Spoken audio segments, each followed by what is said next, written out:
So what is a CIFAS marker? Well, CIFAS, or CIFAS as some people call it, is the Credit Industry Fraud Avoidance System. And yes, I did read that off of the screen because I couldn't remember it. In this video, we're going to talk about how CIFAS was formed. We're going to talk about how it is ruining people's lives, how it's ruined a lot of people's lives, and how the system is flawed, because this is a system that I've been petitioning against for years. People who've been watching me for a long time can vouch. I've been saying this for years, that the system needs a complete reform because it's guilty until proven innocent. It's one of the only systems where you are guilty until proven innocent. And when you get one of these markers on your file, it can ruin you. It can really ruin you. Trust me, guys, I've seen it all. And for those of you guys who might have got a CIFAS marker or have one on your file, I'm going to tell you guys how you can get it removed. Because it is possible, believe it or not. There are loads of different ways to get it done. It depends on what's happened. It depends how deep in it you were. But when I explain to you guys how you can get it removed, I'm sure most of you guys will get it removed if you have it. Like, you can get it removed. It's not impossible to get removed. So I found this article from 2008 where CIFAS was celebrating 20 years of fraud prevention. They were established in 1988, and it says it was formed by 5 retail credit providers who changed the fraud prevention landscape in the UK. Because in the 1980s, fraud was going crazy. You guys need to remember back then, bro, you could literally pay with a check. Like, can you just imagine if you could still do that, bro? And you guys know how hard fraud is to prove and how the police don't really care to pursue it. So the banks, the lenders, they finally had enough. They said, yo, we need a centralized database so we can just collect all the data we have on fraud that's happening with us, because it's out of control. The police ain't about to do nothing. The government ain't trying to pay for this. We'll pay for it ourselves, which is what they did. To this day, CIFAS is still funded by its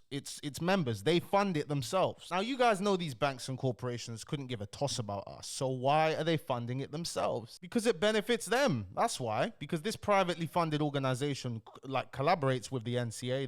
They share information with the police, but it's privately funded, which is why they're allowed to get away with operating a guilty until proven innocent system. I'll tell you guys a personal story about me. I had a CIFAS marker on my name for a couple of months, and it was placed on there by Starling. And the reason will blow your mind. You guys want to know why? Because obviously Starling's an online bank. Me, I don't trust these. I don't trust banks regardless, but especially an online bank. You're not an online bank. You're an app on my phone. I don't take you seriously. I think Starling has their banking license now, but I don't care. You're still an app. You know, there's no Starling branches in the street, on the high street. But I use Starling as my account for people to just send money to me. It's like, yo, just send it to my Starling, just send it there, cool. And Starling ended up freezing my account, and Starling said, hey, we need proof of where this stuff's come from. And I just ignored them. It's like, bro, I'm not gonna tell you, I'm not gonna do that. Like, you're not a real bank, bro. Like, close the account, cool, just give me my money back. I don't care. Because when I literally asked them, like, has any of these transactions been reported as fraudulent? No, but our system is like, well, okay then. Well, why do I need to tell you what? I'm not telling you nothing, bro. And Starling was like, okay,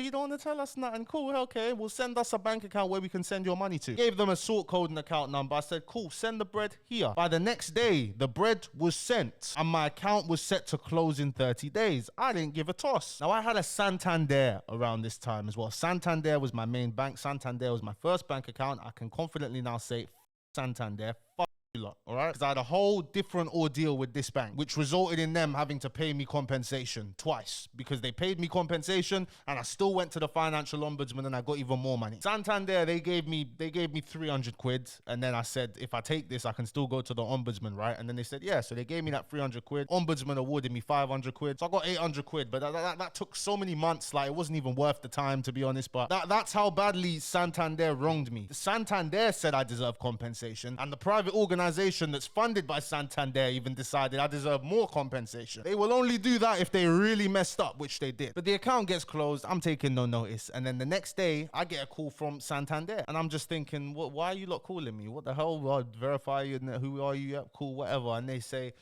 so you have a CIFAS marker on your name and we're going to close your account, that immediately. And I'm just like, brother, hold on. What? I've got a CIFAS marker.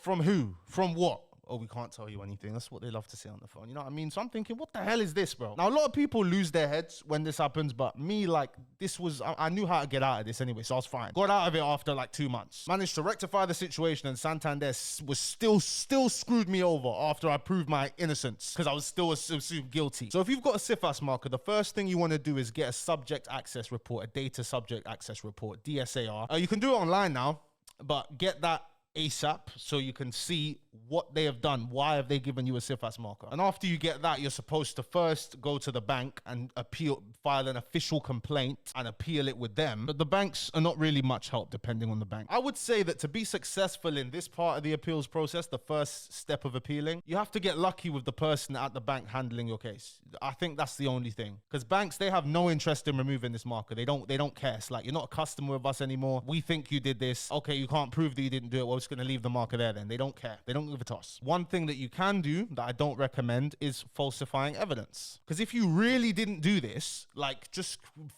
make some fake evidence, send it to them, so make sure it all makes sense and it all adds up. Constantly play the card, this is ruining me right now, I've not done anything, what is going on? Your bank is like, constantly do that, constantly cry in the emails. And they should remove it. That's how I got mine removed, with the swiftness. I got it removed very quickly. I was also applying pressure in other ways. I got my lawyer to send them a letter as well, like that I think that speeded up the process, but it costed money because lawyers ain't cheap. And then they removed it and they apologized for it, you know? But if that doesn't work, then step 2 is appealing to CIFAS directly. From what I know, step 2 is a complete waste of time, but it's what you've got to do first. You have to follow all these steps. You file an appeal with CIFAS. CIFAS will waste your time and say, yep, nope, that we don't approve the appeal. Waste of time, but you have to do it. And after that, you're supposed to go to the financial ombudsman. One of the biggest probably the biggest waste of time. Because you'll never guess who funds the ombudsman. Yep, you guessed it. The same corporations that they're meant to be impartial for. They're supposed to be non-biased. Bro, I had this discussion literally yesterday on a podcast where we're talking about how just because labels pay for promo on blog pages doesn't mean they're biased, bro. If someone's paying your bills, you're telling me you're not going to be biased towards them. So it's complete BS when they say the financial ombudsman, biggest waste of time. Wasn't a waste of time for me because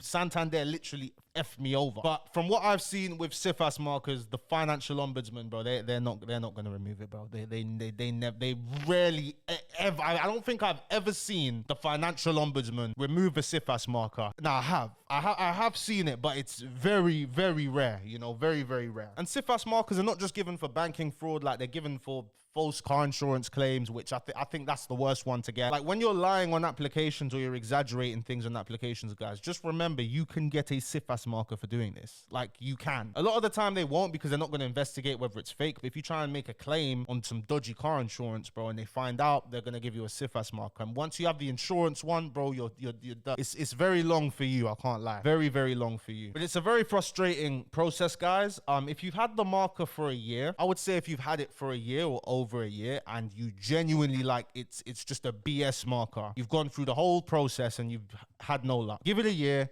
Depending on the bank, depending on the amount, because again, if somebody's pushed like 15 bags through your bank account, bro, like you're not just be lucky they're not prosecuting you. Be lucky they're not paying to try and privately prosecute you for first party fraud, bro, or misuse of faculty, whichever one they'll call it. Just be lucky they're not doing that. Just go get yourself a little pocket or whatever bank, but there's so many online banks now, bro. One of them will take you and just deal with it. People say it affects your employment.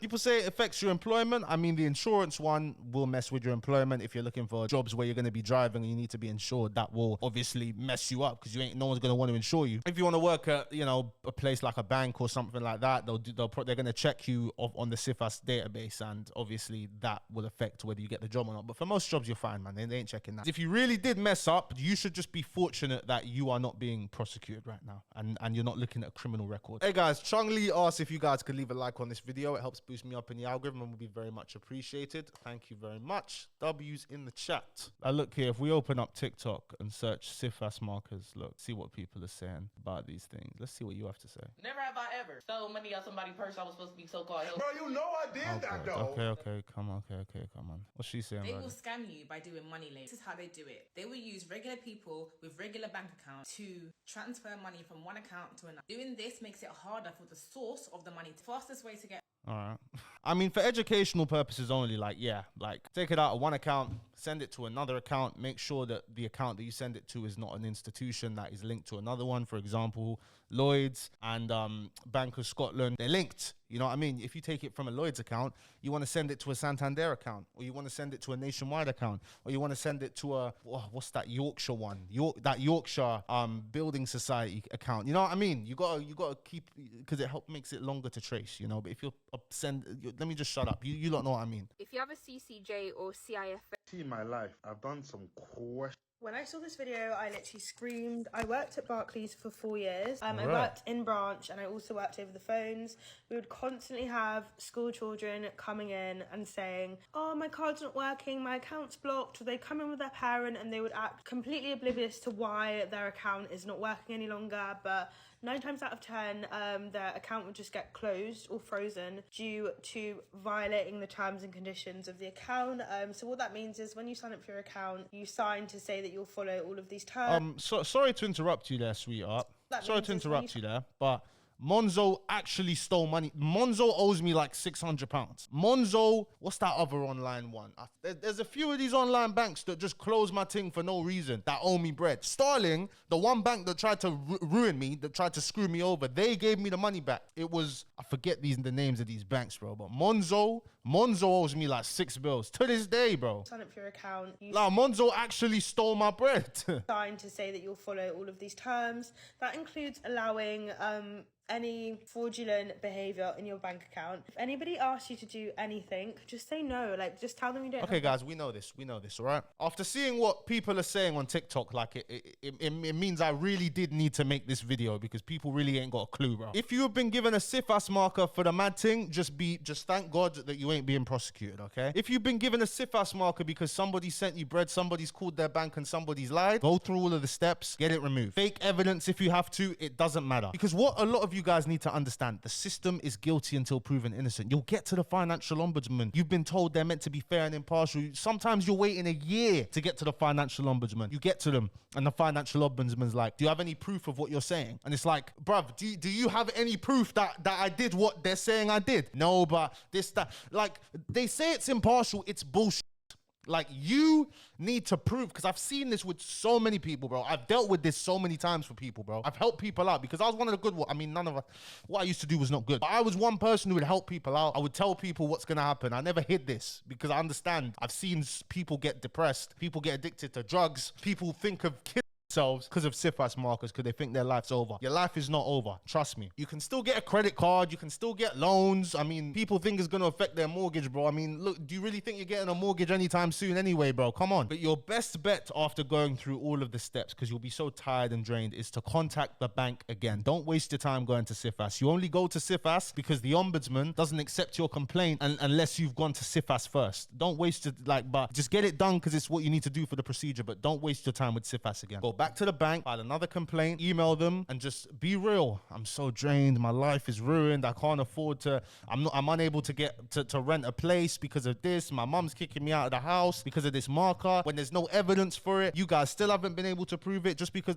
just completely say all of that. I'd say 7 times out of 10, the bank will remove it. If it's been like a year, or it's been like 9 months to a year, they'll remove it after that. If you've had the marker for a couple years and you've just learned to live with it, do it now. Do it now. Literally. Message the bank, file another complaint with the bank, message them your old account number and stuff and the details, write them a long ass email explaining the situation. They're most likely just gonna remove it. From now, you ain't gotta keep this thing for 6 years, trust me. But these banks are dodgy and these banks are liars, because I'm not gonna get into my problems with Santander, but I've had live arguments with people on the phone because they weren't making any sense. I had one woman working for Santander investigation team. I'm literally like, she had no clue what she's talking about, because these lot were holding a lot of money from me, all right? And I had money come in from Cash App. And they're like, they're trying to say, we need you to go to Cash App, get Cash App to send us statements from their bank account. I'm like, I asked the investigator lady, I said, do you know what Cash App is? And then she's like, well, I've been working in finance for 25 years, Like, it's egos. You don't know what Cash App is, do you bitch? You don't. Why are you pretending that you do? Sorry, I can't stand that bank, bro, Santander. Honestly, bank. I don't know what's going on with my camera, why my thing keeps on bugging, bro. We've got AI now. You can literally get AI to write you a long letter that a lawyer would write to the bank. And the bank takes these letters seriously, bro. They're going to review your case. And if they see that there's not enough evidence for them to put the CIFAS marker on, they'll just remove it there and then. But if there is enough evidence, be prepared to go to court.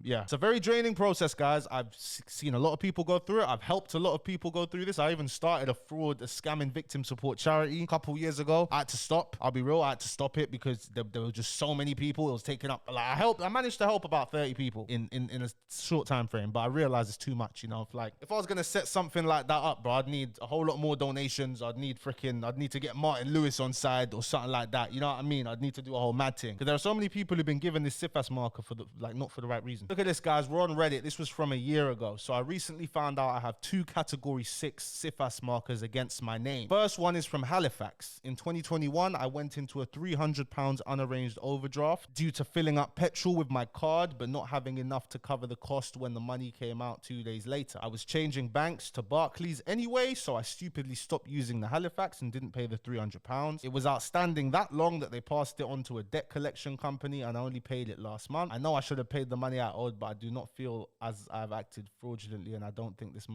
I mean, come on, bro. This is the first case I'm seeing on Reddit, bro. I hear Halifax, bro. I very much hear them. In this case, you committed first-party fraud. Do I think you should have a CIFAS marker for 6 years? Absolutely not. I think that's where the problem is. But these companies, they really don't care. These banks, they don't care. It's like, cool, if you've got a CIFAS marker on your name, we know we're better off not dealing with you, not offering you any services. Because people will complain about banks, how, oh yeah, banks don't really have your money on hand. Banks are always loaning out your money, bro. But for most people, bro, the money's leaving your account before it comes in there. And if the bank's not able to make money off of you using an overdraft, because clearly this guy didn't have an overdraft, then you might be a net negative to the bank as a customer. You know what I'm saying? The second marker is because I started using my Barclays current account after being inactive on it for a year. My friend, who I am no longer in touch with, was sending me money that she owed me, and then suddenly my account was suspended by Barclays, and they said if I don't provide proof of where the money came from in 10 days, my account will be closed down. I didn't send the documents in time as I couldn't get them from my friend in time, and now not only did they get closed down, but Barclays have put a CIFAS marker on my name. Similar to my situation, and this is not right. This is where the guilty until proven innocent thing comes into it. Because it's like, okay, the bank asking for proof, you're using their facilities, fair enough. Apart from your AI fraud detection thing, do you have any real indicators? Have you received a report from that person's bank that this transfer was fraudulent? No, because these banks will go for their AI fraud detection systems and their stupid low IQ fraud departments, the idiots that work in these places, idiots. And even the way they'll speak to you on the phone, they're talking to you as if you're guilty, as if their system is God and their system doesn't get things wrong. Don't expect an apology when they mess up. Trust me, I had a woman roll her eyes on the phone to me when I said to her, listen, I want £2,000. Literally, a woman's asking me how much compensation do I said, I want £2,000, bro. You know what I mean? And then she's like, no, you can hear her rolling her eyes. We can't offer that much. I said, cool, you know what? Then keep your money. I'm just going to go to the ombudsman. I'm going to contact my lawyer again. Like, cool, I don't care. I need 2 bags. I didn't get 2 bags. I got £800. Hi, I've recently been the victim of identity theft. My post was being stolen. I live in an apartment block. Someone was using a key. Oh, I know exactly what key they were using. And I only found out because a credit card I hadn't ordered arrived. Check my credit account. A second application. Yep, seen this one 100 times, man. You got to be careful if you live in certain apartment blocks, because there's one universal like letterbox key that you can get I'm not going to say any details or nothing, but you can get very easily, and you're able to just open up anyone's post box, you know what I mean, and just intercept. It's not nice to happen to you, you know. But CIFAS will also register you on their database if you are a known victim. Literally, if you're a known victim, they'll register you on there, so agencies know to take extra precautions if you're submitting an online application for credit or something like that. It's not something you really want to have on your name, you know, but it won't affect your mortgage and things like that. It'll just make them do extra checks because you are a known victim and you clearly need this protection so your identity is not stolen again. But the type of things that they can give you CIFAS markers for, you know, they can give you a CIFAS marker for false bankruptcy claims, selling debt under fraudulent circumstances, money laundering, allowing account misuse, fraudulent insurance claim, false income and employment details, false supporting documents, false personal details, identity fraud, account takeover fraud. But this is third-party fraud, and if they're not the police, they can't prove this. They're not going to be able to prove this. But they can still give you a CIFAS marker for this. You can get a first-party marker for asset conversion, selling finance goods. If you lease a car and you try and sell it, which I think is just, you're an idiot for that anyway. Misuse of faculty, evasion of debt obligations, false identity or impersonation, lying about income and employment. These are all reasons that you can be given a CIFAS marker. These are all things where the burden of proof in court is so high. They know that 99% of these are never resulting in a conviction. That is why these banks and these credit unions came together and said, we're going to start CIFAS, where you're guilty until proven innocent. This is not a fair system at all, but life isn't fair. I think in order to fix this broken CIFAS system, the burden of proof on the banks needs to be raised. I hope I said that right. It needs to be, they need to have more proof before they're allowed to file a CIFAS marker on your name. But why would they do that to themselves when they're the ones funding it? They're the ones funding the financial ombudsman. They're the ones funding every single appeal step that you need to take to get this thing removed. It's never going to change. If anything, guys, it's probably going to get worse. But I've been against this CIFAS system forever. You know what I mean? But guys, I've actually started a petition to have this system changed. I've linked it in the description. It says I need 5 people to show some interest so I can get it going. But I'm going to link it in the description. If you want to sign this petition so we can change this system, let's try, you know, let's try, you know, because the system's just ridiculous. It's broken. Link in the description, sign the petition. Thank you guys so much for watching this video. If you did enjoy, please be sure to give this video a like. Subscribe to the channel if you're new. It's gotten dark outside all of a sudden. Wow. Oh my God. We are going to be doing a live stream once this video is released. We're going to be doing a live stream about the Broad Day situation because I've got more updates. A source close to LB has told me some information, so I can now confirm some things. And we're going to do that in a live stream right after this video. So yeah, hope to see you there.